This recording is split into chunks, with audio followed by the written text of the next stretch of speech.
KTV news కి స్వాగతం.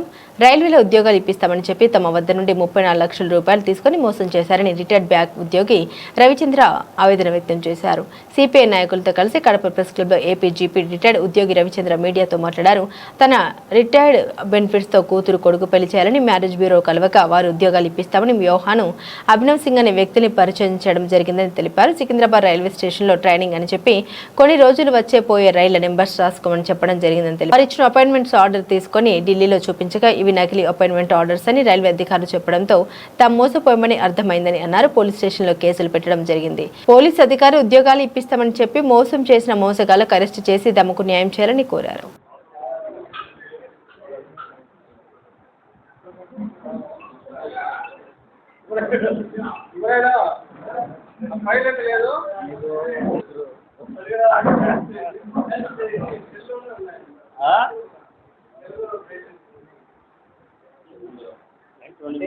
చూపించడానికైనా ఫోటోలు కాదురా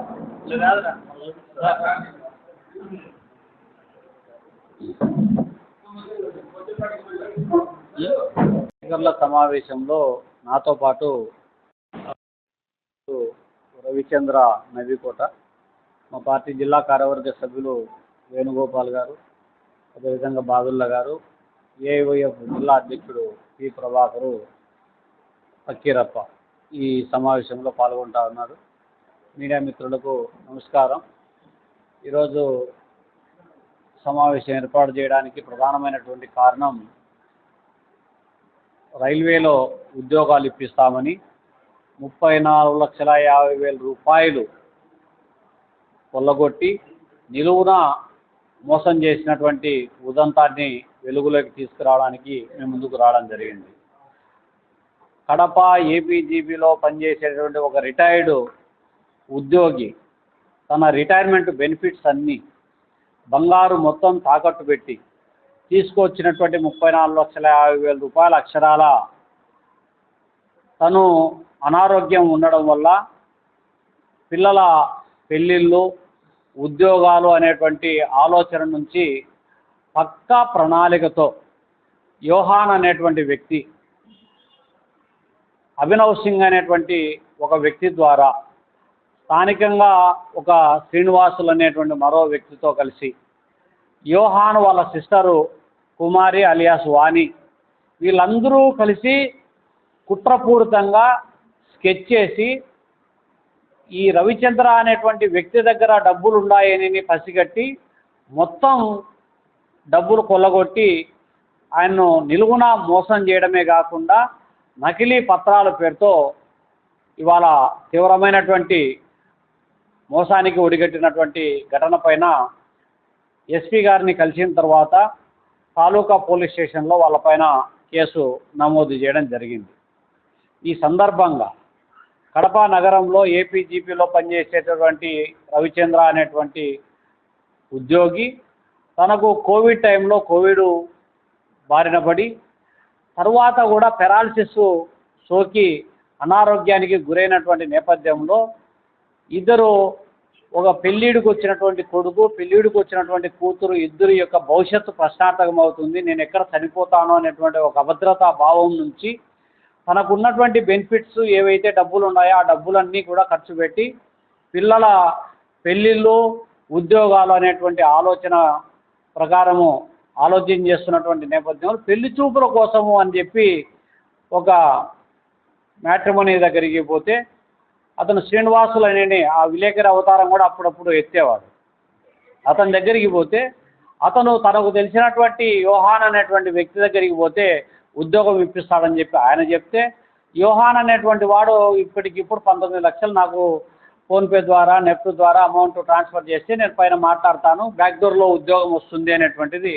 ఆర్ఆర్బీలో ఉద్యోగం అంటే రైల్వే రిక్రూట్మెంట్ ద్వారా ఎగ్జామ్ ఉంటుంది, ఇంటర్వ్యూలు ఉంటాయి, ఒక ప్రొసీజర్ ఉంటుంది కదా అని చెప్పి వీళ్ళు అనుమానం వ్యక్తం చేస్తే, ఇవేమీ అవసరం లేకుండానే మాకు పలుకుబడి ఉంది, ఆ పలుకుబడి ద్వారా మీకు ఉద్యోగాలు ఇప్పించేటువంటి బాధ్యత మేము తీసుకుంటామని చెప్పి యోహాన్ అనేటువంటి వ్యక్తి కడప నగరంలో రమేష్ థియేటర్ ఆపోజిట్ సందులో నివాసం ఉంటున్నటువంటి ఫ్యామిలీ, వాళ్ళ అమ్మా నాయన ఎస్పీ ఆఫీసులో హోంగార్డులుగా పనిచేస్తున్నారు.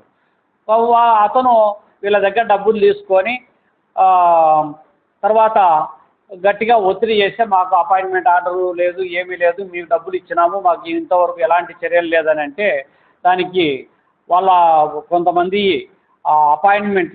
అపాయింట్మెంట్ లెటర్లు కూడా క్రియేట్ చేసి ఫేక్ అపాయింట్మెంట్ లెటర్లను తయారు చేసి ఈయనకు చూపించడము.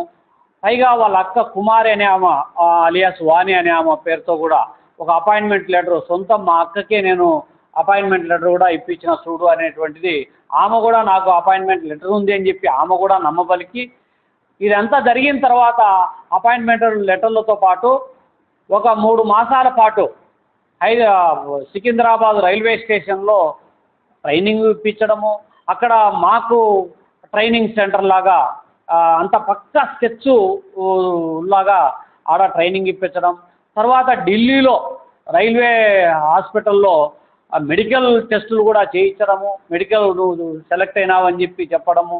అంటే ఈ కింద నుంచి గల్లీ నుంచి ఢిల్లీ వరకు ఒక పక్కా స్కామ్ లాగా ఇది నడిపించారు. దీనిపైన అనేక పర్యాయాలు చించోకు పోలీస్ స్టేషన్లో కూడా ఫిర్యాదు చేశారు.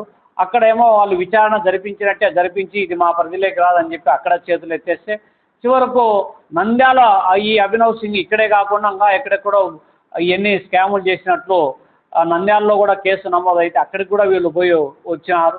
తర్వాత లాస్ట్కు ఈయన నివాసం ఉంటున్నటువంటి ప్రాంతం తాలూకా పోలీస్ స్టేషన్ పరిధిలోకి వస్తుంది. ట్రాన్సాక్షన్ కూడా ఆ పరిధిలోనే జరిగింది కాబట్టి తాలూకా పోలీస్ స్టేషన్కు మేము కూడా ఎస్పీ గారి ద్వారా తీసుకొని పోతే వీళ్ళపైన ఇవాళ ఈ ఎవరైతే రొడ్డా యోహాన్ అనేటువంటి వ్యక్తి పైన, వాళ్ళ సిస్టరు రొడ్డా కుమారి అలియాస్ వాణి అనేటువంటి ఆమె పైన, అభినవ్ సింగ్ అనేటువంటి అంజద్ హుస్సేన్ అనేటువంటి ఒక వ్యక్తి పైన, తర్వాత ఈ మ్యాట్రిమోనీ నడుపుకునేటువంటి ఒక అతను శ్రీనివాసులు అనేటువంటి వ్యక్తి పైన ఇవాళ కేసు నమోదు చేయడం జరిగింది. ఈ మొత్తం వ్యవహారంలో కడప బార్ అసోసియేషన్లో ప్రాక్టీస్ చేస్తున్నటువంటి ఒక అడ్వకేట్ కూడా వీళ్ళు ఎంత అన్యాయం జరిగింది, మోసం జరిగిందని చెప్పి ఒక ప్రయత్నం చేస్తా ఉంటే మధ్యలో అడ్వకేట్ దూరి మీరు ఎక్కడ పోలీస్ స్టేషన్లో కేసు పెట్టద్దు, పంచాయతీ చేద్దాం రండి, మేము చెప్పినట్టు వినాలా అనేటువంటి ఒక అడ్వకేటు, అంటే ప్రొఫెషనల్ ఎథిక్స్కు విరుద్ధంగా ఒక అడ్వకేటు ఒక దుర్మార్గపూరితమైనటువంటి చర్యలకు ఒడిగట్టడాన్ని కూడా మేము తీవ్రంగా ఖండిస్తున్నాం. ఇప్పుడు ఏదైతే కేసు పెట్టారో కేసు పెట్టడానికి దాదాపు 2 మాసాల నుంచి 3 మాసాలు పట్టింది. కానీ కేసు కట్టిన తర్వాత ఇప్పటి వరకు కేసు కట్టి కూడా దాదాపు 48 గంటలు దాటింది. ఇంతవరకు వాళ్ళను అరెస్ట్ చేసినటువంటి దాఖలాలు లేవు. వాళ్ళు రేపొద్దున లీగల్గా కూడా ముందస్తు జాగ్రత్తలు తీసుకోవడానికి ఆస్కారం ఉంది, తప్పించుకుపోయేటువంటి ప్రమాదం ఉంది, దేశం విడిచిపోయేటువంటి ప్రమాదం ఉంది. కాబట్టి ఇమ్మీడియట్గా ఎవరైతే రొడ్డా యోహాను వాళ్ళ సిస్టరు కుమారిని, అదేవిధంగా ఇతను అభినవ్ సింగ్ అనేటువంటి ఓ సూత్రధారి, దానికి ఆజ్యం పోసినటువంటి శ్రీనివాసులు అనేటువంటి వ్యక్తిని, ఈ నలుగురిని అరెస్టు చేయాలి. వీళ్ళ మధ్య జరిగినటువంటి ట్రాన్సాక్షన్స్తో పాటు దీని వెనక ఉండి నడిపిస్తున్నటువంటి అడ్వకేటుకు సంబంధించినటువంటి ట్రాన్సాక్షన్స్ కూడా ఆరా తీయాల్సినటువంటి అవసరం బాధ్యత ఉందని చెప్పి భారత కమ్యూనిస్ట్ పార్టీ డిమాండ్ చేస్తూ ఉన్నాం. ఇమ్మీడియట్గా అరెస్టు చేయకపోతే మాత్రం ఈ బాధితులతో కలెక్టర్ ఆఫీస్ కేంద్రంగా చేసుకొని ఆందోళనకు శ్రీకారం చుడతామని చెప్పి కూడా హెచ్చరిస్తూ ఉన్నాం. పేరు చెప్పండి. అడ్వకేటు పదే ఇన్వాల్వ్మెంటు అంటే జనరల్గా ఏం చేస్తారంటే ఎనీ అడ్వకేటు ఏ కేసుకు సంబంధించినటువంటి కేసు రిజిస్టర్ అయిన తర్వాత కోర్టుకు వచ్చేటటువంటి దాంట్లో బెయిల్ పిటిషన్ మూవ్ చేసుకోవచ్చు. న్యాయ అన్యాయాలను విచారించి కోర్టు నిర్ణయం చేస్తుంది. అది ప్రొఫెషనల్ ఎథిక్స్. ఏ అడ్వకేట్ అయినా కేసులో పిటిషన్ వేయచ్చు. కానీ ఈ అడ్వకేట్ ఏందో పోలీస్ స్టేషన్ పోతాడు, పోలీసు వాళ్ళను బెదిరిస్తాడు, కేసు రిజిస్టర్ చేయొద్దని చెప్తాడు, పైగా వీళ్ళకు పదే హెచ్చరిస్తాడు. కాబట్టి అతను వైఖరి మార్చుకోవాలని మాకు న్యాయస్థానాల పట్ల అడ్వకేట్స్ పట్ల గౌరవం ఉంది. ఆ గౌరవం ప్రకారం అతను వైఖరి మార్చుకోకపోతే అతని పేరు చెప్తాము, అతని ఊరు చెప్తాము, అతని వ్యవహారం పైన కూడా కరపత్రం వేసి కోర్టులో ప్రచారం చేయడానికి కూడా వెనకాడ. సార్, నేను ఆంధ్రప్రదేశ్ గంగా వాళ్ళ విఆర్ఎస్ తీసుకున్నాను. నాకు వచ్చిన బెనిఫిట్స్ లెక్కంతా మాకు కట్టి ఉద్యోగాలు ఇప్పిస్తానని ఈ శ్రీనివాసులు అనే అతను నాకు గ్యారెంటీ ఇస్తాను నేను అది ఇది అని చెప్పి నన్ను చూపించాడు. నాకు హైదరాబాద్లో ఒక మనిషి ఉన్నాడు, యోహాన్ ఉన్నాడు, ఢిల్లీలో ఒక మనిషి ఉన్నాడు. బ్యాక్ డోర్ ప్రకారం మేము ఇప్పిస్తామని నమ్మబలికినాడు. అయితే ఢిల్లీ పిలిచిపోయినాడు, మెడికల్ పరీక్ష చేయించినాడు. మళ్ళా సికింద్రాబాద్ పిలిచిపోయినాడు. అక్కడ ట్రైనింగ్ కూడా ఒక నెల రోజులు అక్కడే నిలబెట్టినాడు. ఢిల్లీలో కూడా ఒక నెల ట్రైనింగ్ ఇప్పించారు. ఇక్కడి నుంచి ఈ యోహాన్ అనే వాళ్ళ సిస్టర్, మీరు నమ్మబలకలేదు, యోహాన్ అనే వాళ్ళ సిస్టర్ నాకు కూడా అపాయింట్మెంట్ ఆర్డర్ వచ్చింది. నేను విజయవాడలో ట్రైనింగ్ చేశాను, నాకు కడప కూడా రైల్వే స్టేషన్కి ట్రాన్స్ఫర్ వస్తుంది అనే నమ్మబలికి ఇచ్చి ఆ లెటర్ కూడా మాకు జిరాక్స్ కాపీ కూడా ఇచ్చారు వాళ్ళు. ఆఫర్ ఆర్డర్ వచ్చింది నాకు చూడండి కావాలంటే అని.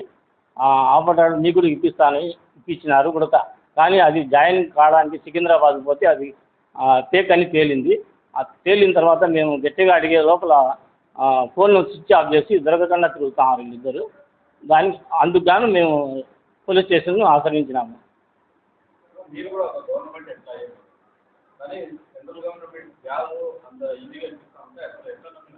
సార్ బ్యాక్ డోర్గా మేము మాట్లాడుకుంటాము, మీకు జాబ్లో మేము కూర్చోబెట్టే బాధ్యత మాది అని నమ్మగలుగుతున్నారు సార్.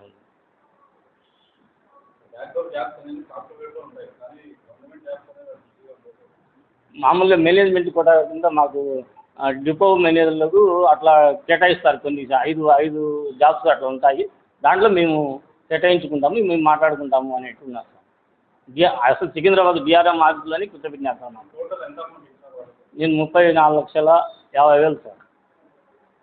ఇది ఇద్దరికి సార్, ఇద్దరు అమౌంట్. NEFT PhonePe sir. అంత రికార్డ్ అంతా మామూలుగా తాలూకా పోలీస్ స్టేషన్లో సబ్మిట్ చేశాను సార్.